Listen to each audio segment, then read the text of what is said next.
Hello friends, welcome to Indian study पर आपका स्वागत है। दोस्तों, आज की इस वीडियो में मैं आप लोगों के लिए रीजनिंग का टेस्ट लेकर के आया हूं, जो कि आपके आने वाले एग्जाम यूपी जेल ऑर्डर के लिए बहुत ही ज़्यादा इंपॉर्टेंट है। वीडियो को एंड तक जरूर देखिएगा, क्योंकि लास्ट में मैं आपसे क्वेश्चंस भी पूछूंगा और उसका आंसर आपको कमेंट बॉक्स में बताना होगा। साथ ही साथ इस वीडियो की पीडीएफ डिस्क्रिप्शन में टेलीग्राम चैनल का लिंक दिया हुआ है, वहां से आप प्राप्त कर सकते हैं। दोस्तों, जैसा कि आप सभी लोग जानते हैं, अनअकैडमी जो है इंडिया का लार्जेस्ट ऑनलाइन प्लेटफॉर्म है। इसमें आपको क्या करना है, अगर आपको कोई सब्सक्रिप्शन परचेस करना है तो देखो, अपनी पसंद के सभी शिक्षकों के साथ मोबाइल में किसी भी समय किसी भी जगह अध्ययन कर सकते हैं। अनअकैडमी की सबसे खास बात है, आप लाइव किसी वीडियो को याद करते हैं तो आप जो वीडियो होती है वो रिकॉर्ड भी हो जाती है, तो उसको बाद में भी देख सकते हैं। सभी शिक्षकों के बाद क्लास नोट्स दिए जाते हैं, तो आपको पीडीएफ फॉर्म में भी नोट्स मिल जाएंगे, और सर जो आपको क्लास में समझाते हैं तो उसके नोट्स अलग से मिल जाएंगे। यानी कि सारी चीज़ों का आपका समाधान है, ठीक है ना। उसके बाद अगर आप सब्सक्रिप्शन को परचेज करते हैं तो 17 रुपये पर डे के पड़ते हैं, और इसमें आपको देखो कितने सारे की फीचर्स हैं। लाइव डाउट क्लियरिंग सेशन होते हैं, learn from faculty of your choice जो आप चाहते हैं, ईएमआई पेमेंट भी आप दे सकते हैं, regular subject wise and mock test भी आपके होते हैं सब्जेक्ट वाइज, जैसा कि आप लोग सभी लोग जानते हैं, ठीक है ना।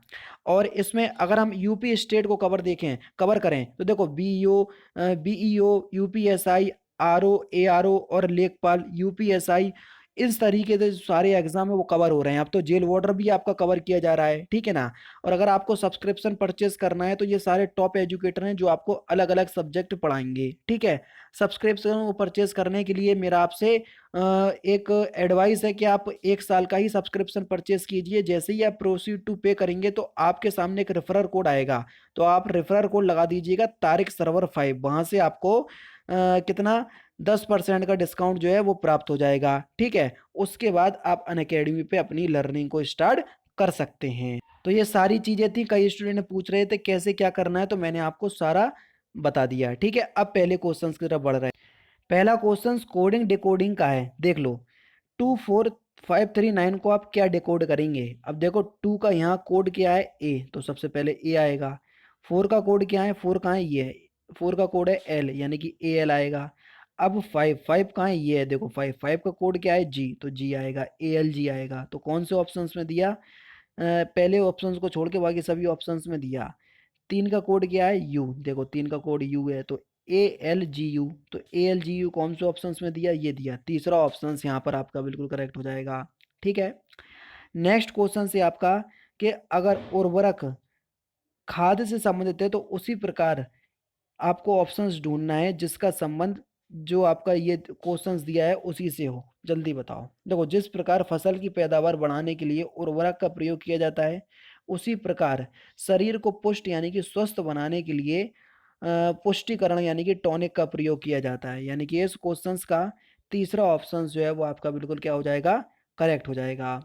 नेक्स्ट क्वेश्चन से आपका, कि Y W U S B D F H से संबंधित है, तो डब्ल्यू यू एस क्यू किससे संबंधित होगा। ये देखो अल्फाबेटिक रीजनिंग है, और ये तो बहुत सिंपल है, क्योंकि वाई का जो अपोजिट होता है वो होता है आपका वी, डब्ल्यू का होता है आपका डी। अब देखो, डब्ल्यू का यहाँ क्या आएगा, अपोजिट डी। अब डी, डी कौन से ऑप्शंस में दिया, पहले ऑप्शंस में दिया, तो ज़्यादा दिमाग लगाने की जरूरत है नहीं है, पहला ही ऑप्शन करेक्ट है। अब यहाँ पर देख लो, फिल इन द ब्लैंक्स के स्थान पर क्या आएगा, सिंपल है। अब आप यहाँ पर देख रहे कि एन के बाद, देखो एन के बाद ए आया, ठीक है। तो यहाँ पर एक सीरीज चल रही, क्या, देखो एन ए एन ए, ठीक है। उसके बाद N N N N A, फिर ए एन ए, फिर एन एन ए, फिर ए एन ए, फिर एन एन ए। तो ये हो जाएगा, इस तरीके से होगा, ठीक है ना। तो आपका जो सही आंसर हो जाएगा वह क्या हो जाएगा, इसमें देखो ए एन आ रहा, यानी कि इस क्वेश्चन का दूसरा ऑप्शन आपका बिल्कुल करेक्ट। नेक्स्ट क्वेश्चन से आपका, जिसमें दो पद जो हैं वो लुप्त हैं, ठीक है। ये देखो, क्वेश्चन मार्क के स्थान पर क्या आएगा ये आपको बताना है। देखो, M N O, A B C, P Q R, D E F, D E F, ठीक है। क्योंकि एस टी यू, यानी कि पहले यू तो आएगा, ठीक है ना। क्या आएगा पहले, यू तो आपका 100% आएगा। अब यू देखो दो ऑप्शंस में दिया, चौथे और दूसरे ऑप्शंस में। अब बताओ, अब आपकी समस्या जो है वो और बढ़ गई होगी, ठीक है ना।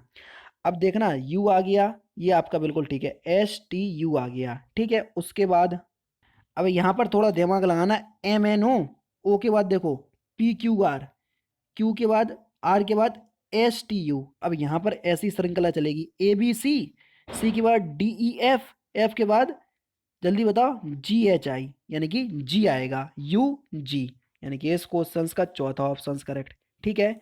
नेक्स्ट क्वेश्चन, एक कक्षा में सफल हुए लड़कों की सूची में राजन का स्थान 11वां है, ठीक है, और नीचे की ओर से 31वां है। ऊपर से आपका 11वां है और नीचे की ओर से 31वां है। 3 लड़कों ने परीक्षा नहीं दी तो और एक लड़का फेल हो गया, तो कक्षा में कुल कितने छात्र हैं? अब यहाँ पर देख लो, पहले तो आप यहाँ से निकाल लो राजन से कि यहाँ पर कितना हो जाएगा। देखो 11 प्लस में 31 माइनस के 1, यही तो होता है टोटल निकालने के लिए। अब देखो 11 प्लस में 30, तो ये हो गया आपका 41। अब 3 लोगों ने परीक्षा दी नहीं तो 44, एक बेचारा फेल हो गया तो उसको और जोड़ दो तो 45। तो टोटल कक्षा में कितने छात्र थे? 45। तो तीसरा ऑप्शन करेक्ट। नेक्स्ट क्वेश्चन से आपका यहाँ पर देख लो।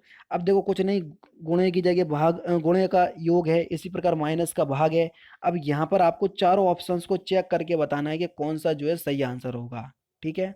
तो ये खुद ही करना, क्योंकि मैं आपको बार बार बोलता हूँ रीजनिंग जो है वो केवल प्रैक्टिस से आती है, तो प्रैक्टिस आप घर पे खुद करो इस क्वेश्चंस की, ठीक है। अब यहाँ पर देख लो, यहाँ पर क्या कह रहा है, देखो व्रत नगर में रहने वालों के लिए। अब यहाँ पर हम, चलो बता दूंगा मैं यहाँ पर, ठीक है। हाँ, क्वेश्चंस देख लें कि क्वेश्चंस में पूछ क्या रहा है, ठीक है। चलो, त्रिभुज शिक्षक को दर्शाता है तो कौन शिक्षित पुरुष है परंतु, हाँ ठीक है, चलो, कौन शिक्षित पुरुष हैं परंतु नगर में रहने वाले नहीं हैं। तो थोड़ा सा हम सोच रहे हैं कि ऑप्शंस भी दिख जाएं और ये भी दिख जाएं। अब देखो, जो ये आपका वर्ग है, ये दर्जा रहा है आपका सिविल कर्मचारी को। किसको? सिविल कर्मचारी का, या केवल कर्मचारी लिख लो तो आपको सब समझ में आ जाएगा। कर्मचारी का मतलब कर्म लिख दिया, ठीक है। और जो आपका ये व्रत है, ये दर्जा रहा है नगर में रहने वालों को, तो नगर में रहने वालों को दर्शा रहा। उसके बाद ये जो आपका आयत है, ये पुरुषों को दर्शा रहा, ठीक है। और जो आपका ये त्रिभुज बताइए, ये शिक्षित लोगों को दर्शाता है। त्रिभुज जो है वो शिक्षित लोगों को दर्शाता है। अब वो पूछ रहा है तो कौन शिक्षित पुरुष है परंतु नगर में रहने वाले नहीं? कौन शिक्षित भी है और पुरुष भी है लेकिन नगर में रहने वाला नहीं? बताओ, शिक्षित भी है और पुरुष भी है और नगर में रहने वाला नहीं, जल्दी बताओ। जो 11 देखो, 11 जो है ये शिक्षित भी है और पुरुष भी है और नगर में रहने वाला भी नहीं है, तो यानी कि इस क्वेश्चन का दूसरा ही ऑप्शन आपका बिल्कुल करेक्ट हो जाएगा, ठीक है। नेक्स्ट क्वेश्चन आपके सामने देख लीजिए, श्रृंखला को पूरा करना है। 2 के बाद 3 आ गया, इसमें एक जोड़ा, या एक काम करो, हाँ एक ऐड हो गया। फिर 3 के बाद 6, यानी कि 3 दूनी 6, ठीक है। फिर एक जुड़ गया, फिर 7 दूनी 14, फिर एक जुड़ गया 15 दूनी 30। लो भैया, एक जोड़ला फिर मल्टीप्लाई हो रहा 2 का, फिर एक जोड़ला फिर मल्टीप्लाई हो रहा, यही श्रृंखला चल रही। अब ये वाली श्रृंखला को आप पीछे से टच करो, ठीक है ना, ऐसे तो आप कर नहीं पाओगे। जल्दी बताओ, 4 के बाद 23 आया, ठीक है।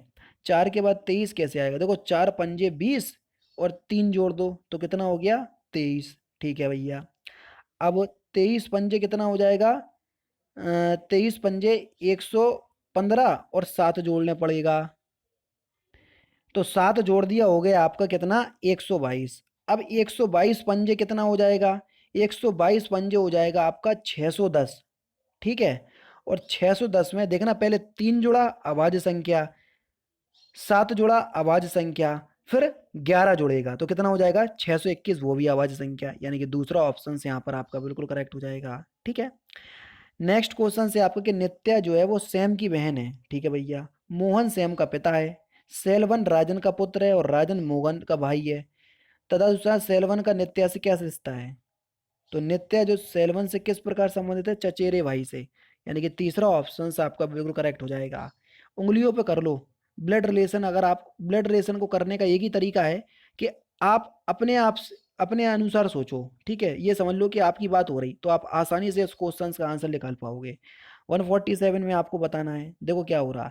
12 का 16 में मल्टीप्लाई करा तो 192 और 5 जोड़ दिया तो 197। 16 का 16 में मल्टीप्लाई करा तो 256 और 7 जोड़ दिया तो 263। 18 दूनी 36 यानी कि 360, और 360 में से क्या करा? देखो 18 दूनी 36 तो होता ही है, 360 इसमें से 4 घटा दिया, यानी कि -4 आएगा यहाँ पर क्वेश्चन मार्क के स्थान पर। दिए गए आंकड़ों के आधार पर वर्ष 2017 में टेलीविजन के खरीदारों की संख्या का आकलन कीजिए। ठीक है भैया। अब देखो 2017 में बताना है, 2009 में कितना था 447, 2011 में, 2012 में, 2015 में और 2017 में आपको बताना है। देखो इस तरीके क्वेश्चंस को आप कैसे करेंगे।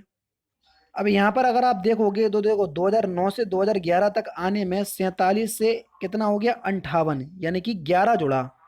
फिर 2011 से 2013 में आए तो कितना जुड़ा, फिर 11 और जुड़ गया यानी कि 22 जुड़ गया यहाँ पर। फिर 2013 से 2015 तक आए तो इसमें 11 और जुड़ गया यानी कि 33। 489 में 33 जोड़ोगे तो कितना हो जाएगा आपका नहीं 11 नहीं जुड़ा भैया। ये आपका जो मैंने सोचा वो आपका गलत है। ठीक है। अब देखो यहाँ से यहाँ तक आने में 11 जुड़ रहा 2 साल में, बिल्कुल ठीक है। अब 2011 से 2013 में आए तो कितना जुड़ गया, डायरेक्ट 31 जुड़ गया, यानी कि इसमें 31 जुड़ गया, 11 में 20 और जुड़ गया तो कितना हो गया 31। ठीक है भैया। अब यहाँ 2013 से 2015 में आए तो 31 में 20 जुड़ के ये 51 जुड़ गया, बहुत बढ़िया। अब ठीक है 51 जुड़ गया तो आज आपका 540 हो गया। अब 540 में कितना 20 और जुड़ जाएगा तो कितना हो जाएगा 71। अब 71 इसमें जोड़ दो 540 में तो कितना हो जाएगा 611। पहला ऑप्शन करेक्ट, बढ़िया रीजनिंग थी। नेक्स्ट क्वेश्चन आपके सामने कथन निष्कर्ष आपको बताना है, कथन और धारणा है। ठीक है। जल के संदूषण से काफी सारे लोगों को अस्पताल में भर्ती करना कराना पड़ा, उसके लक्षणों से आत ज्वर की पुष्टि हुई। ठीक है भैया। अब देखो यहाँ पर निष्कर्ष है कि जल के संदूषण से आत ज्वर हो सकता है। आत ज्वर एक संक्रामक रोग है। तो आपको बताना है कि इसमें कौन से निष्कर्ष जो है वो सही हैं।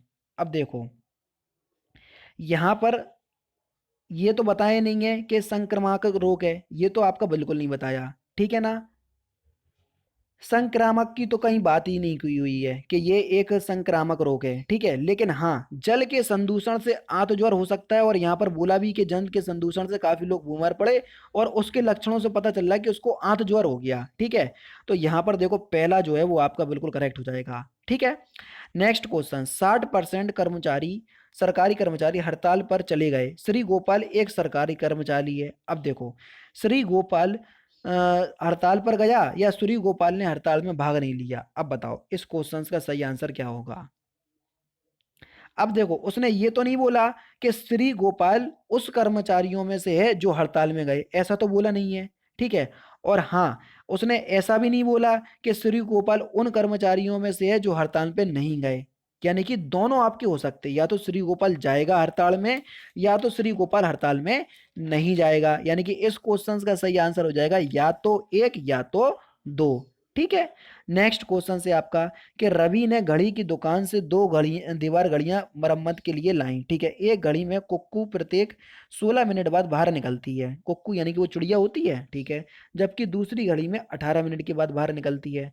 दोनों कुक्कू दोपहर 12 बजे बाहर निकलती हैं, तो फिर वे एक साथ कब निकलेंगी। ये तो सीधा सीधा लासा वाला यानी कि एलसीएम वाला क्वेश्चन आ गया। ठीक है ना। तो इसको आप क्या करेंगे, इनका एलसीएम ले लोगे तो इनका एलसीएम आएगा आपका 144। ठीक है। 144 को हम घंटे में कन्वर्ट करो तो देखो 2 घंटे 24 मिनट, 2 घंटे 24 मिनट, तो दोनों कुक्कियां एक साथ कब बाहर निकलेंगी 2 बज के 24 मिनट पे, यानी कि तीसरा ऑप्शन बिल्कुल करेक्ट हो जाएगा। नेक्स्ट क्वेश्चन, 12 मीटर के कपड़े में कितनी बार कैंची लगाई जाने पर कपड़ा 1-1 मीटर के 12 टुकड़ों में विभाजित होता है। बढ़िया क्वेश्चन है। अब देखो 12 मीटर का एक टुकड़ा है। ठीक है।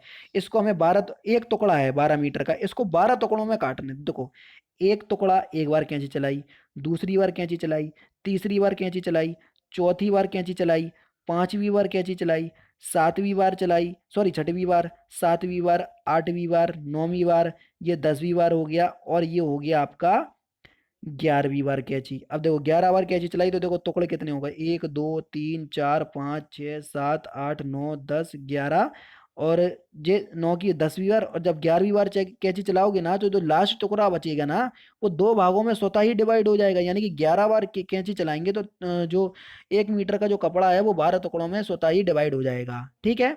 यहाँ पर मैं सही से बना नहीं पाया तो कोई बात नहीं, लेकिन मैंने समझा तो आपको दिया है। ठीक है।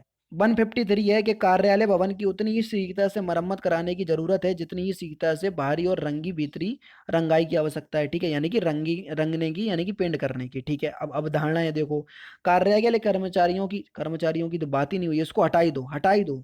ठीक है। कार्यालय भवन की मरम्मत और रंगाई हेतु धनराशि की आवश्यकता है। अब धनराशि की भी आवश्यकता तो है, लेकिन क्या कथन में कहीं धनराशि की बात हुई? नहीं हुई। तो इसको भी हटा दो। तो यानी कि कोई भी अनुसरण नहीं कर रहा, ना तो एक ना तो दो। अब लास्ट क्वेश्चन है और ये कथन निष्कर्ष है, और इस क्वेश्चन का आंसर आप मुझे कमेंट बॉक्स में बताएंगे कि सभी मोर शेर हैं, कुछ बाघ मोर हैं। निष्कर्ष है आपका कि कुछ बाघ शेर नहीं है, कुछ शेर बाघ नहीं है, सभी बाघ शेर हैं, कुछ बाघ शेर हैं और सभी मोर बाघ हैं। इसमें से कोई एक अनुसरण करता है, तो कौन सा अनुसरण करता है? इस क्वेश्चन का आंसर आप मुझे कमेंट बॉक्स में जरूर से बताइएगा। मैं आपको जब भी रीजनिंग का टेस्ट लेकर के आता हूं तब तब बोलता हूं कि रीजनिंग लाने का मकसद तो यही है कि आप लोगों को बता सकूं किस तरीके से क्वेश्चंस आपसे पूछे जाएंगे। यहाँ पर मैं आपको पूरे क्वेश्चंस नहीं ला सकता रीजनिंग के, भले ही चाहे आप कितने कमेंट कर लो, क्योंकि 50 क्वेश्चंस का मतलब होता है अगर एक क्वेश्चंस भी मैं समझाने बैठ गया तो 2 से ढाई घंटे की वीडियो बनेगी। तो इसलिए मैं आपसे कह रहा हूं कि आप लोग केवल इसमें ये देख लीजिए कि किस तरीके क्वेश्चंस आपके यूपी जेल वाटर में आएंगे और घर पे प्रैक्टिस कीजिए, ठीक है। अगर आपको वीडियो अच्छी लगी हो तो प्लीज़ दोस्तों वीडियो को लाइक और शेयर जरूर कर दीजिएगा। तो दोस्तों फिलहाल की वीडियो में सिर्फ इतना ही। अगर आपको वीडियो पसंद आए तो प्लीज़ दोस्तों वीडियो को लाइक कीजिए, शेयर कीजिए और साथ ही साथ हमारे चैनल को सब्सक्राइब करना ना भूलें, क्योंकि मैं रोजाना इसी तरह की वीडियोस आप लोगों के लिए लाता रहता हूँ। नमस्कार दोस्तों, जय हिंद, जय भारत।